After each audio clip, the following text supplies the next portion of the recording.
Okey Mama, cepat. Kita dah buka lampu dah. Kita buka lampu pun sedih. Lampu pun sedih Mak Bella. Oh. Bila comel gila ni lah. Mari kita duduk kat terang sikit. Kat luar lah. Lighting. Kita nak share. Tak, kita kena duduk sini. Macam loafer lah, mak loafer. Oh, macam Mak Loafer lah. Ni kan Mak Loafer. Takkan tidak. Macam Mak Loafer. Tu pergi minum kopi dulu. Boleh. Lawa doa. Comel doa. Okey, Mama boleh tak next colour Mama? Kita pusing dulu. Okey, next colour. Lepas tu kita post. Lepas tu. Mama jangan nak share sangat, pergi next colour. Okey, apa dia Mama cakap tadi? Nampaknya aku dapat abang free lah.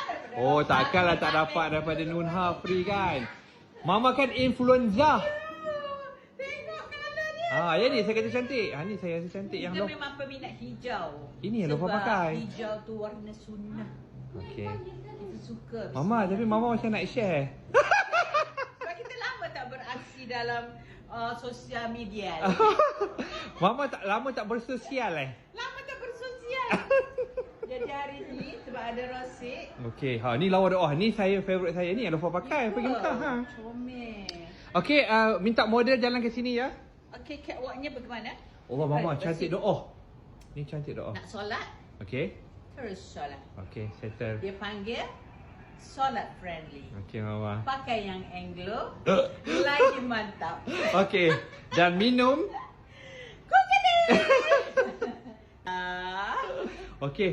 Mama, sebelum nak share ada lagi satu Mama. Television Oh, kita yang ada. tadi dia ada yang meter kecil-kecil kat tepi. Oh, lain Lain. Oh, okey Tapi yang faham. ni tak ada. Okey, tak apa Mama. Okey, kita tunggu lagi satu colour.